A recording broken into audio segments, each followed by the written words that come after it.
Welcome to the Counselling Tutor Podcast, the must-listen-to podcast for students of counselling and psychotherapy. Here are your hosts, Rory Lees-Oakes and Ken Kelly. Welcome to the Counselling Tutor Podcast with me, Rory Lees-Oakes. And with me today is, as always, my partner in therapy, Ken Kelly. Hi, Ken. Hey, it's great to be here. Great to be back with you, Rory. I'm just loving the episode 1 of the podcast. It's got some great comments. We've had loads of downloads in the hundreds and hundreds. So I'm really glad it's hitting the mark, and hopefully we can do the same for you today. And just to give you an overview of what we're going to be looking at today and why you should stay tuned in, we're going to be kicking off with looking at the wounded healer. And that's kind of when a client might bring material within a session that maybe parallels your own. It kind of might feel familiar to you, or how you can work with that. Rory's going to be kicking off with the theory section, looking at the 7 stages of process, and of course that is from the person-centered approach to counselling. And then we're going to be looking at the skill of reflection and how you can maybe look at that and work with that in your own placement or practice. Certainly the podcast has gone down well. I got a text from someone in Carlisle, which is about 150 miles away from me, I think 100 miles maybe, and saying, one of my ex-students saying, "Oh, thanks for that, Rory. I was listening to it in my car." And that's the whole point of having podcasts. The videos are great, but podcasts are a lot more accessible. You can listen to them while you're doing a whole host of other things. But on to today's idea. And we're picking up really from some comments in the Facebook feed. So do join us in the Counselling Tutor Facebook feed. If you're listening and you've not visited, then just type in Counselling Tutor into the Facebook search and you'll find us. It's a closed group, so you'll have to apply to join, and we'll let you in, and you can meet a lot of like-minded people, a lot of people maybe training to be therapists, some who are qualified therapists, talking about the wonderful world of counselling and psychotherapy. So on today's topic, Ken, I want to talk a little bit about Chiron, or sometimes known as Chiron, the wounded healer. And that is good. It's keying into a question that was asked in the Facebook group where somebody asked, they said, how do you deal with it when you're in a session with a client and the client starts bringing material and you're thinking to yourself, hey, this is my stuff they're bringing. This is my journey. That happened to me. That did. So that's kind of what kicks this off. But the wounded healer is an archetype, Rory. And you're going to tell us all what an archetype is. It's a big word. Well, it is a big word, an archetype. So I think the best way to look at what an archetype is, if you think of a hero, so if you think of someone who's a hero, you might think of maybe a footballer like David Beckham. You might think of someone who's fought bravely in a war. You might think of someone who's just done something very heroic. They've jumped into a river to save someone. But what happens is we, as human beings, we have kind of totems or archetypes of people that we see as a hero. If I said to someone, give me a person who's a caring person, someone might say Mother Teresa. Yep. If for those of us in the UK, Lady Diana is held up as someone who's a caring person, the late Lady Diana Spencer. So archetypes are things that we look towards for people who do certain things. That's probably the best way of describing it. And one of the archetypes that comes up, certainly in the world of counselling and psychotherapy, and indeed in the medical profession, is the idea of the wounded healer. And it comes from Greek mythology. And in Greek mythology, there was a centaur called Chiron or Chiron. It's actually spelled Chiron, but pronounced Chiron. So that's Greek mythology for you. Yeah. And what happened was he was a half man and a half horse, and he kind of went around the heavens hunting and doing the kind of things that gods in Greek mythology did. And one day he was actually accidentally shot by an arrow that was dipped in the blood of the Hydra, which was this head of a woman with many snakes coming out. And he was so badly hurt by it that he was in agony. But because he was immortal, he carried that pain through his entire immortality. And he spent his immortality looking for a cure. So why am I talking about a person of Greek mythology? Well, it links very much to a lot of people who take on the role of in the helping professions or in counselling in general. And can I tell you, a story, Ken, from my very first day when I trained a long time ago. Tell us the story. Okay, thanks, Ken. Just building up the dramatic bit of it. I'll drum roll. Ladies and gentlemen, the story. Yeah, we sat in a circle as most counselling students do, and our tutor said, what I want you to do is take a few minutes to reflect why you came to train as a counsellor. And bearing in mind, this is maybe the first or the second week. So, some of us knew each other from previous courses, but a lot of us were kind of strangers to each other. And we all sat with a piece of paper and thought and chewed our pens and wrote things down. And it was really interesting when we shared into the group that a majority of people who trained as counsellors had had therapy themselves. Yeah. That they'd had difficulties in their history and that they sought the help of someone, a counsellor, to really help them and really kind of get some sense of where they were going in their life. And maybe you can relate to this. I know you're listening to this and maybe think to yourself, what is it that brought you into going into this, I guess, caring profession? And it was interesting because Carl Gustav Jung, also coined the phrase the wounded healer. And he's known for it and accredited to it. And he kind of looked at it. And I think that I saw somewhere some statistics that kind of, I think it's 73% of people that are drawn to counseling and psychotherapy have had their own battles that they have fought and maybe are now looking to put a hand into the darkness. And maybe that is you. So the tricky part there is when you're working with a client and the client potentially brings some material that you can really relate to. That something similar happened to you. What do you do in that kind of a situation? What happens inside you? Absolutely. And this happens a lot. It's happened to me as a therapist where I've worked with a client and, I've been listening and being in the frame of reference of the client, trying to see the world from their perspective, being empathic. And all of a sudden I'm thinking, I don't know whose feelings this is, that the client's talking about stuff that's gone on for them, but actually I've been through the same kind of difficulty and I'm not sure who I'm feeling it for. Am I feeling it for the client or am I feeling it for myself? And at that point, that can be pretty tricky. I know someone in the Facebook feed has said, what if you meet a client who's like you? And that can be very tricky. And there's a term for it, and it's called parallel process.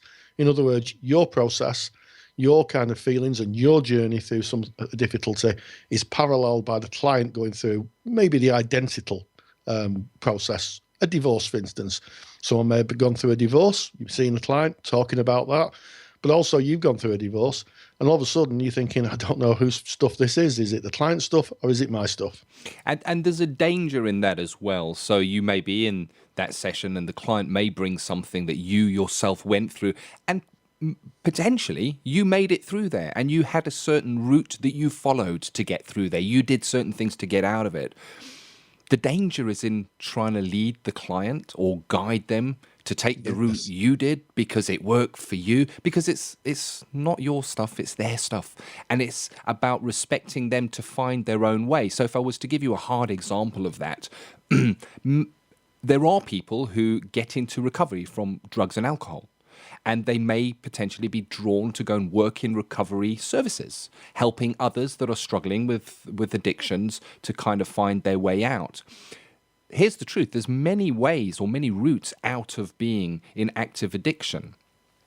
And I guess the wounded healer example may be trying to get someone to follow the route you took out of the addiction because it worked for you, where they could take a number of different routes and find their own way out. So it's about having that alarm bell go off in self, being mindful that when material parallels yours, when there is that parallel process and you're able to see that, to be really mindful of how you are in that relationship. And of course, take it to supervision. There's the biggie, take it to supervision.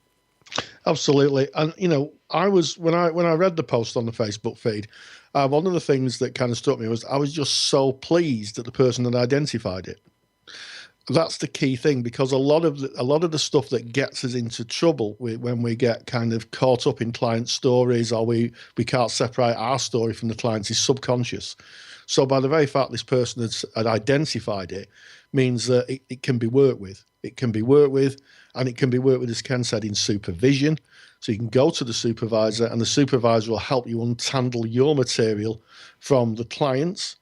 It can be worked through in your own therapy. And I think, and I'm not saying this is the case of the person who posted on the Facebook feed, but generally speaking, in my experience, if stuff hasn't been resolved for the therapist, it leaves them very vulnerable to parallel process. So if someone's going through a divorce or going through a bereavement, and it's not kind of completed that cycle of kind of understanding and acceptance, then it's liable to kind of open wounds up. The wounded healer, literally, open those wounds up within the therapist, and all of a sudden the therapist is catapulted not into the client's frame of reference, not trying to see the world from the client's point of view, but actually reflecting on what's going on for them.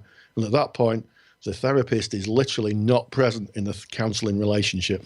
And this is why, certainly in the UK, it is highly encouraged by most of the awarding bodies that the student counsellor engage in their own therapy and to go and work through your own stuff. And if you're, the thing is, the BACP or the ethical framework kind of says it doesn't matter if you're a student or whether you're a qualified counsellor. If you need therapy, if something comes up for you, go and speak to your own counsellor. You know, there are certain things we will take to supervision. A good supervisor may say, you know what, that's some stuff you need to work through there. I suggest you go and see a counsellor. Go and do it. Go and take your stuff and look at it and work through it so that we can fully be there for the clients. But it is tricky. I've been in private practice for some time now, and just looking over my last week, I recognised one instance where the client was bringing material, and they were speaking about a person within their story, and I was getting angry. I was getting angry with the person they were talking about. And I was actually feeling the feeling of anger, which you get that kind of a knot and a burning, and I checked it and I kind of helicoptered and saw where I was within that, was able to put it one side and examine it after the client had left. And that was my anger, not theirs. It was me. I was getting angry because I had, I guess, experience in my life of somebody who had done something different, and I was angry at them. So I wasn't, for that split moment, I wasn't with the client. So it is tricky, and it is also okay. It's okay, because we're all human and we have got our own stuff. But recognize it, do something about it, take it to supervision, and if needed, go and do your own therapy. Absolutely. And I love that phrase, helicoptering, which means that you're in the room facing the client, listening, but also a little part of you is kind of hovering above, looking at the whole interaction. It's one of those very difficult to explain experiences until it actually happens. And once it happens, you kind of get it. You're kind of in two places at once. You're very present with the client, but also part of you is seeing both of it. And also, I'm very big on protection in therapy. And protection goes two ways. It's about the client getting the best therapy so they're protected when they're sharing their story. But it's also about the therapist's protection. If a client's material is starting to fracture the therapist, if the client's leaving the therapy room and the therapist is kind of still within their own process with this parallel process, that is very, very emotionally dangerous for the therapist, because what can happen is that it might just compound and stop that process of people completing it. For our friends in the world of Gestalt, we would call it a Gestalt, a completion. Yep. And also, it means that if you've got stuff going on and your client's coming to see you and it's the same stuff the client's bringing, are you going to be really kind of pleased to see the client? You know, or is this going to have some kind of dread? Or, you know, the client's bringing divorce again and I'm going through a divorce. And sometimes the ethical thing to do here is to think, can I actually work with this client given the material? And you'd have to speak with your supervisor, you'd have to take a view.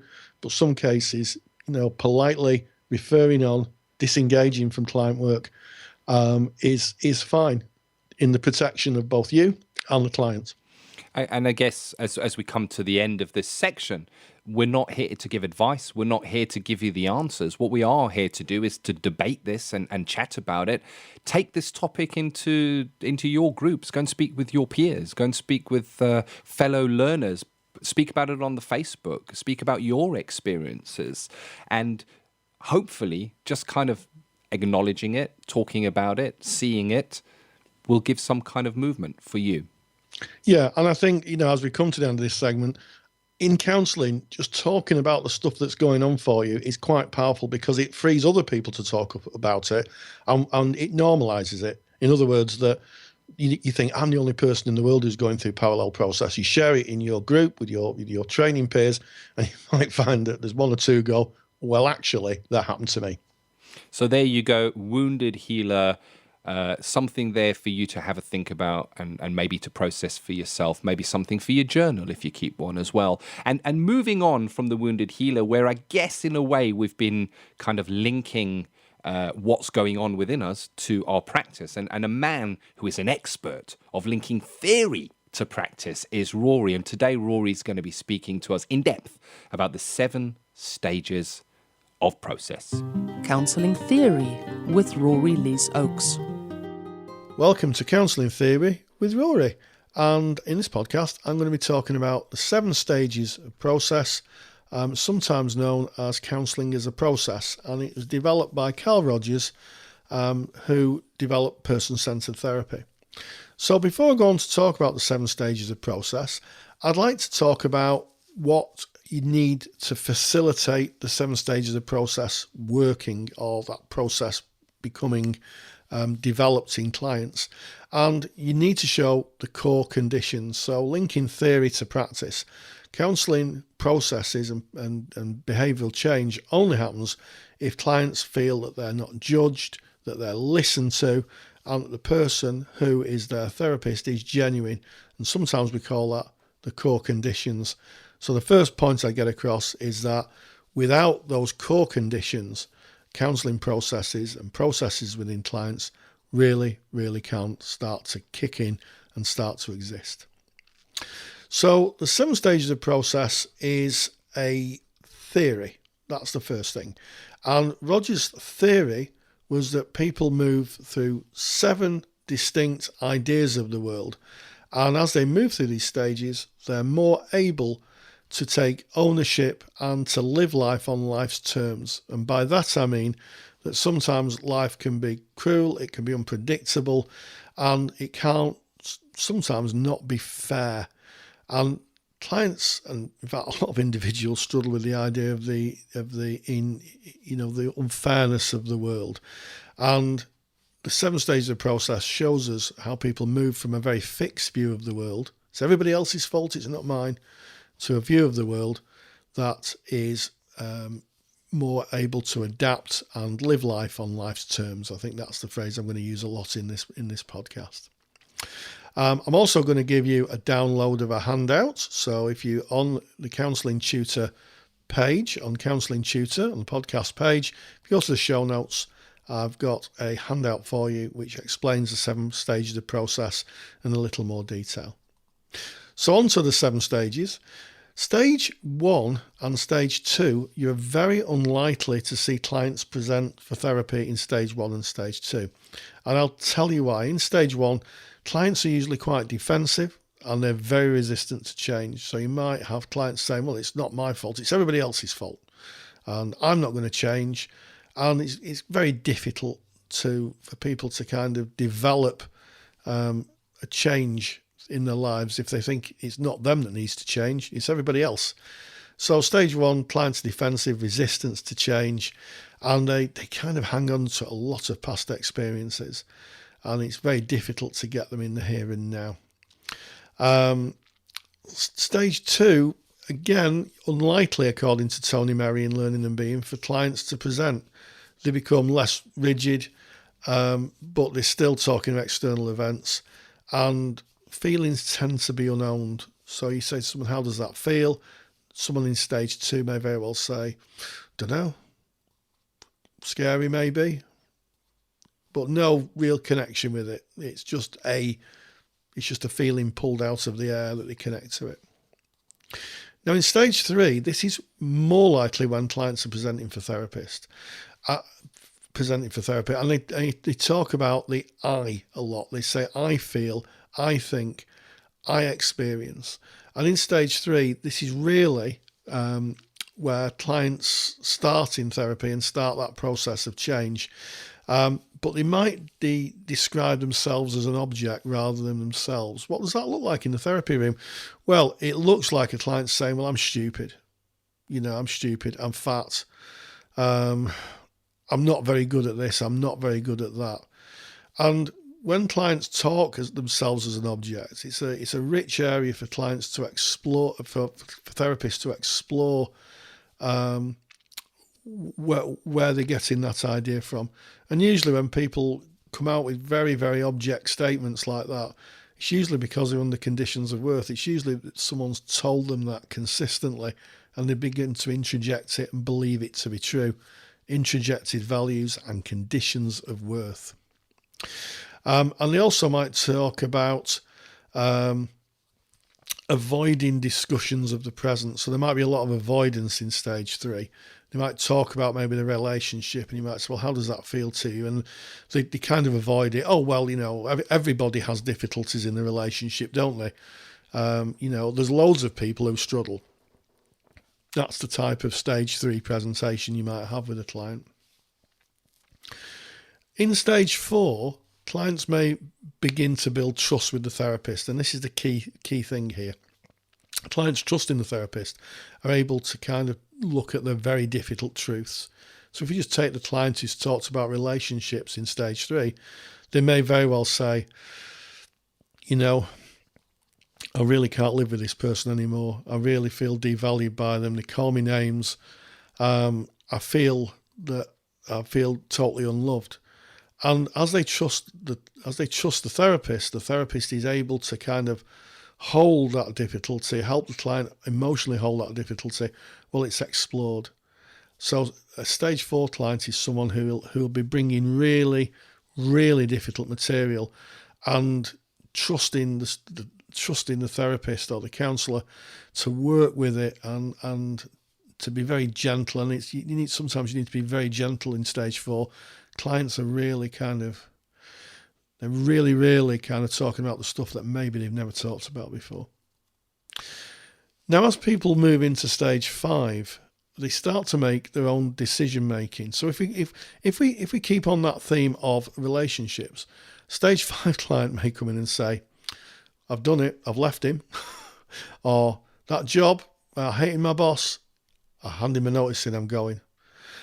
And that is where people are making action. They're actually changing their lives. They're taking control of their lives, which is what person-centered therapy is about. It's a growth model about people taking ownership of the situation where they can and making changes. And it's interesting, in stage 5, clients sometimes sometimes it'll be the end of therapy. And in stage 5, it's not unusual for clients to miss appointments. And when challenged, it's like, well, I think maybe I've got enough, in which case therapy ends. And a lot of clients exit in stage 5 in the model. Stage 6 is an interesting one. For those who stay in therapy, they show real rapid growth towards being real incongruent about the situation. And they often develop unconditional positive regard for others, being very non-judgmental. And really at stage 6, it's the time where clients sometimes don't need formal counselling. So for those who stay on, they've got to the point where they can understand their own processes and they can understand the processes of others, and they can begin to live life on life's terms. And that's where counselling usually ends for those people who stay into stage 6. Seventh stage is an interesting one. I've never found anybody who can kind of explain what clients in the 7th stage look like. And that's because I think Roger's added it as a later stage. But I would put it in this aspect. I think people in stage 7 would probably look like Mother Teresa or Gandhi, in that they were very spiritual people, not really concerned with the mechanics of the world, but the process of how they're living in it and how they relate to other people, if that makes any sense at all. And all the people I've ever talked to who understand the model have kind of said, yeah, it's stage 7. I've never met anybody in stage 7. But yeah, for assignments, you could talk about Gandhi or Mother Teresa, or someone who's kind of become a bit global. Their process is universal. They're giving themselves to the world in a way. That's how I see the 7th stage. And they're not controlled at all by external forces. So the opinion of others isn't really controlling them. So that Gandhi and Mother Teresa would be a classic example where people are doing good things and they're using unconditional positive regard on a global scale. So why is it important that we have an understanding of the 7 stages of process, apart from kind of understanding where the client is? Well, one really great reason for having an understanding of the 7 stages of process, it gives us a common language with our supervisors. So if we go to see our supervisor, we're able to say, well, I think this client's in stage 5 and this is what's happening. Then it's almost certain that the supervisor will be able to better work with you and better be able to communicate how they think you're working with the client. One final thing on the 7 stages of process, it's not a linear pathway. So people may sometimes be stage 5 in one aspect of the life and stage 4 in the other. So what does that look like? Well, I've left my partner, but I've still not left my job. So that would be that kind of incongruence where someone's found the courage to leave their partner, but still hasn't found the right time or the right situation to leave their job. And Rogers did allude to the fact that those people who haven't reached stage 7 may well go down the scale.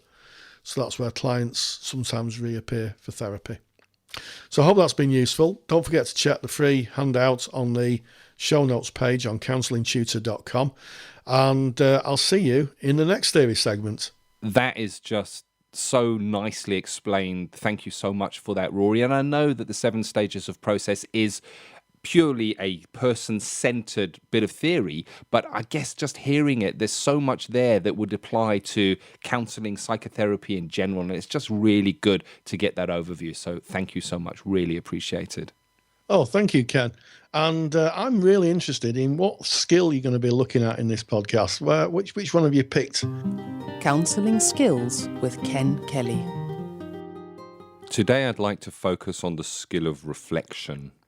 And I often refer to this as the lost skill. And the reason that I use that term is from watching learners doing simulated skill sessions and kind of being with them in that journey, or maybe listening to recordings from placement where clients have agreed that those recordings could be evaluated.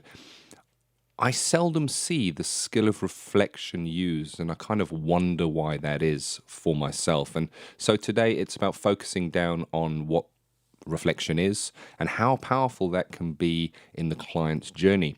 And I have a suggestion kind of right at the top here. If you're in a college or learning environment where you are doing simulated skill sessions, contract with the person that you're working with to record the session.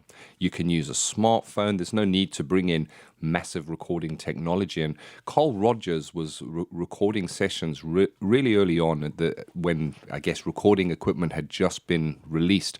And he reflected that this was his greatest learning came from those recordings. And if you record your very own skills sessions and listen to them back and kind of evaluate yourself on those, because at the time of, I guess, doing the skill sessions, you're there with the client. So moving on, let's look at a definition of reflection. And I guess the definition is something that you might use if you were doing an assignment and you were asked to describe what reflection is and kind of what place that has in the therapeutic relationship. So really what reflection is almost like holding up a mirror.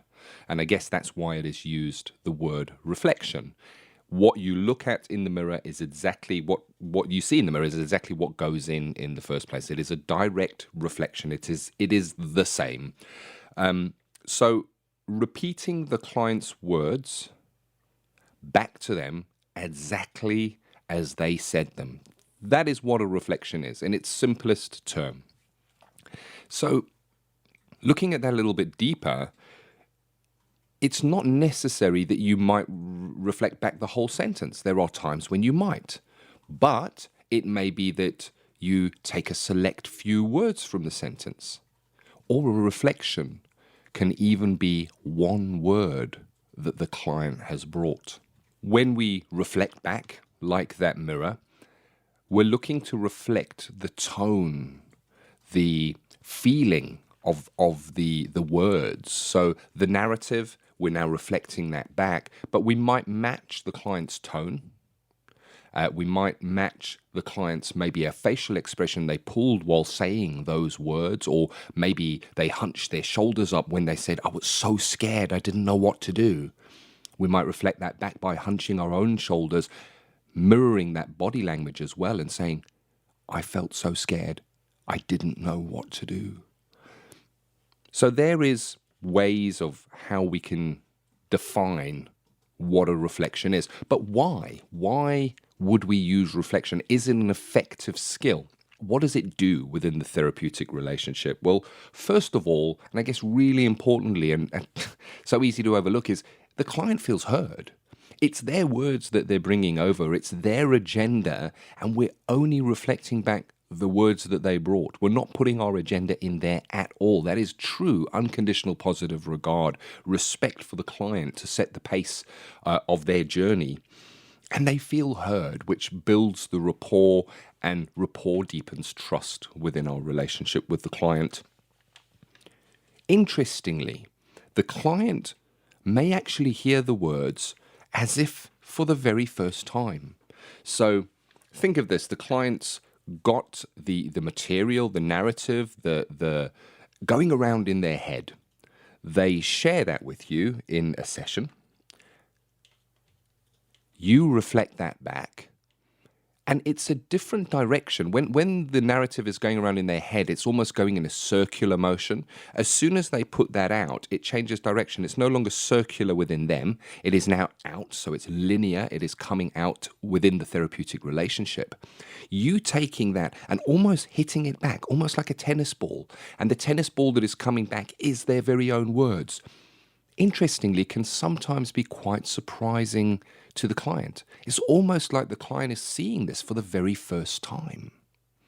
This allows the client to process and sometimes even clarify their very own words.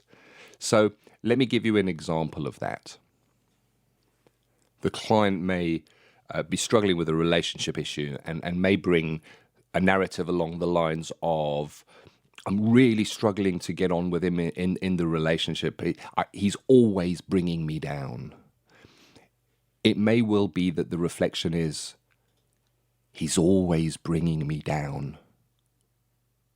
There may be a slight pause as the client hears their very own words back. And it may be that they look quizzically and say, no, he's not really. He's not always bringing me down. We do have our good times. And then carry on with the narrative. So it's interesting that they can hear their very own words back and almost kind of change them and look at them as if they're hearing them for the first time, and maybe be able to process that and clarify for themselves. Moving on to the next one, we can say that reflection can be used to focus down, to almost cut through the narrative and drill right down to the feelings. And what I mean by this is, you may have seen this specifically if you're in placement, you most probably will have seen this. If you're in practice, you will definitely have seen this. And you may even have seen this in your simulated skill sessions when rapport has been built and there is a trusting relationship. When a client is bringing heavy material, painful material, it is often really difficult for them to go down to the feelings. So the story is told, and every now and again they'll dip down and touch on those feelings. And it's almost like I touch on the feelings as the client, I feel that pain, and I quickly run away from those feelings back into the story, into the safety of the narrative. And what we're able to do with reflection, if we're listening to the feelings beneath the words, as Rogers kind of put it, it's almost listening to the music below the words. We're listening for those feelings. We're in touch. We are in that empathic bond with the client, walking with them as if as if it was our world, seeing it as they see it, and we see and we feel those feeling words, we can reflect those back. Just those little few words that they said that touch on the feelings. So an example of that may be, I'm trying as hard as I can, but it's really killing me. But I go into work and I try and be strong and I just carry on. And we can reflect back and say, it's really killing me. And it kind of invites the client, if they choose to take up that invitation, to go back and look at that, because that is the feeling. That is the meat of what they are bringing. The rest is the narrative that is wrapped around that. And if you use that in a relationship where rapport is built, where the empathy levels are deep, you may find that the client takes that invitation and goes back and says, yes, it is. I just feel that I can't go on anymore. I'm so devastated. I feel so much pain. And they're then there, out of the narrative, but really in the emotions of what it is that they're bringing. Another use for reflection is to use it as a skill for focusing. So if a client is bringing a lot of material, you might reflect a certain part of that back to focus on it, or to at least invite the client again to kind of visit that part of the material that they are bringing. They may choose to take that, they may choose not to take that. That, I guess, is their choice and it's irrelevant, but we can invite. We can use reflection as a counsellor, and we can use it to clarify our understanding. We can almost use reflection as a question. So I'll give you an example of that. The client says something along the lines of, my husband and my father are fighting. I'm really angry with him. We might reflect back the word him with a quizzical look. In order for me to be in the client's frame of reference, when she says, or he says, I'm really angry with him, I need to know, is that the father? Is that the husband? So that I can be in their frame of reference. And that can be done by using a reflection. I'm really angry with him. Him? Yeah, my dad. He really gets to me when he's non-accepting. So you can get a clarification for you to be able to adjust where you are to make sure that that empathic bond is strong and you truly are within that client's frame of reference. So I thought it would be interesting now to drop in a simulated skills session where reflection is used. So let's listen to the simulated skills and then we'll kind of come back and sum up. When I sort of reflect and look over that kind of setting, is so often I would sacrifice my own wants and my own desire, or my own, if there was nobody else involved in the situation, what I would choose to do would be very, very different from what I actually end up doing. Sacrifice my own wants. Yeah. Yeah.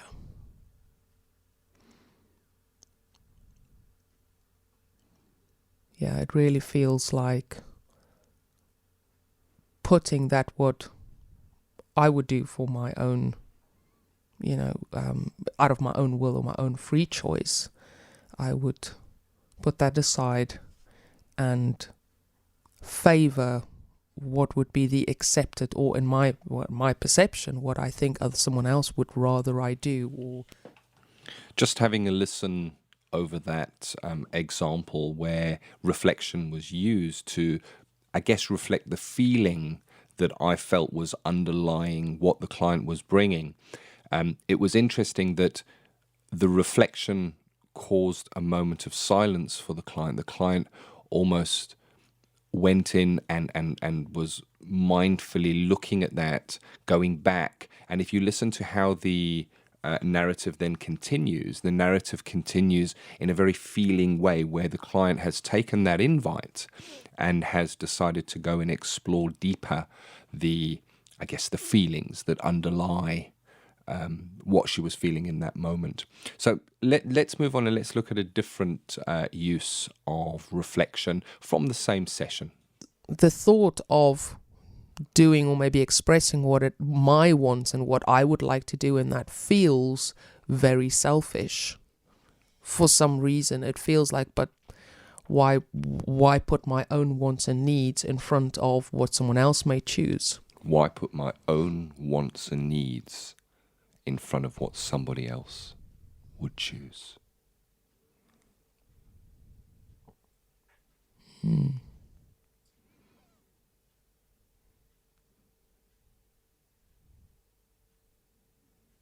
Yeah, I guess I don't know what they choose, so the only thing I can do is, I guess, ask, but also look after myself. In the second example, the reflection was a question. It was a question that came up in the narrative that the client was bringing, the why put my own wants and needs in front of somebody else's. And in hearing that back, in that tennis ball kind of returning to this client in this simulated skills session, the client is kind of almost hearing that for the first time differently. And that is evident by the pause that is there while the client almost considers this question. It's a question that was kind of just would have easily passed by in conversation, but when reflected back, prompted the client to kind of look at that, to be reflective, I guess, from the reflection. And then the client actually answers that. She's answering it for herself. And it's almost as if there's been a small moment of movement that can be heard in the answering of that question. So there you have it. There they are, the skill of reflection, a skill that I suggest that you go and take and use in your simulated skills sessions within your learning environment, that if you are in placement, you take in and use within your skills sessions. And if you do have the ability to record your sessions, record and listen and hear the power of reflection. Let's try to together make reflection not the lost skill that is seldom heard, but a powerful skill that enables our clients to, I guess, move on, to process and to become more fully functioning people. I hope that was useful. Well, again, Ken's explained a skill, how it's applied, how it's used, and I love listening to Ken talking about skills. In fact, Ken used to teach the skills when he taught with me. It was his speciality, and it really does show. So over to you, Ken. Well, it kind of brings us neatly, I guess, to the end of today's episode. I really do hope that you've got something out of it and that you've enjoyed it. And if you have, I want to ask you a favor. I'd really like to ask you to do something for us.